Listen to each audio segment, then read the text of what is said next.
نبی کے جانے کے بعد بادشاہ دیوار کی طرف منہ پھیر کر سسکیاں بھرنے لگا۔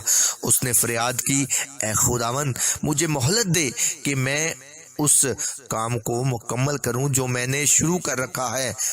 میں تیری منت امت کو شادمان اور طاقتور بنانا چاہتا ہوں۔ اس کی دعا آسمان تک پہنچی۔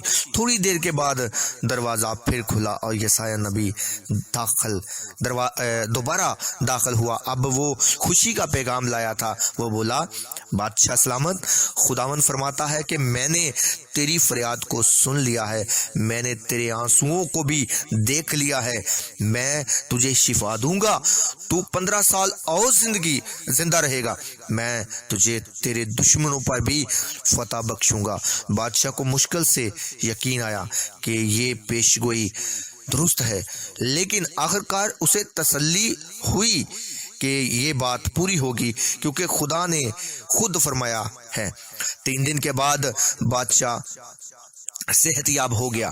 کئی ہفتوں کے بعد وہ پہلی بار باہر نکلا۔ سب سے پہلے وہ کہاں گیا ہوگا؟ وہ ہیکل میں گیا، کیونکہ خداوند نے اس کے لیے ایک بڑا کام کیا تھا اور وہ اس کا شکر کرنا چاہتا تھا۔ چند سالوں کے بعد خداوند نے حزقیہ کے لیے اس سے بھی بڑا کام کیا۔ بنی اسرائیل کے پھر سے برے دن آ گئے تھے۔ ایک بادشاہ بڑی فوج لے کر کنعان آ پہنچا۔ یہ لوگ بنی اسرائیل کے دشمن تھے اور چاہتے تھے کہ یروشلم کو خوبصورت ہیکل کو جلا ڈالیں۔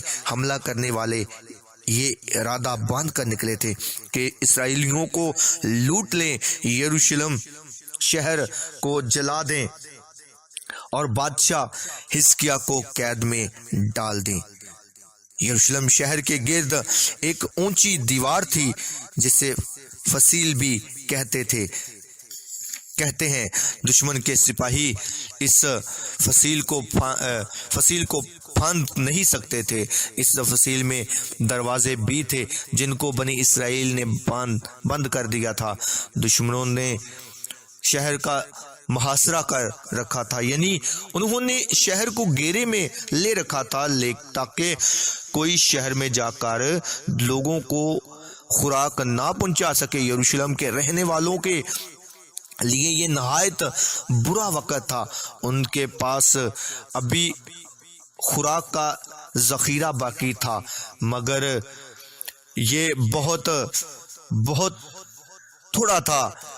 اگر یہ گھیرا ختم نہ ہوا تو جلد ہی وہاں کھانے کو کچھ باقی نہ رہے گا، پھر سب بھوکے مریں گے۔ شہر کے تمام لوگ اور حزقیہ بادشاہ بھی بہت خوف زدہ ہو گیا۔ بادشاہ نے سوچا، خداوند کے سوا کوئی بھی نہیں جو ہماری مدد کر سکتا۔ وہ ہیکل میں گیا اور خداوند کے آگے فریاد کی کہ وہ مدد کرے۔ حزقیہ کی دعا کے بعد یسایہ نبی نے آ کر کہا، بادشاہ سلامت، مت ڈرنا، کیونکہ خداوند یوں فرماتا ہے کہ میں تیری مدد کروں گا، دشمن یروشلم میں داخل نہیں ہونے پائے گا۔ یہ دعا سن کر بادشاہ حزقیہ بہت خوش ہوا، کیونکہ وہ جانتا تھا کہ خدا کا وعدہ پورا ہوتا ہے۔ کچھ دیر کے بعد دشمن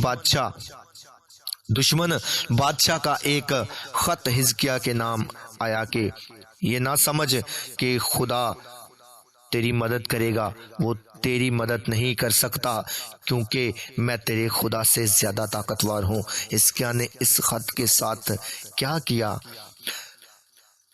میرے عزیزو، وہ یہ خط لے کر ہیکل میں گیا اور خدا کے حضور اسے کھولا۔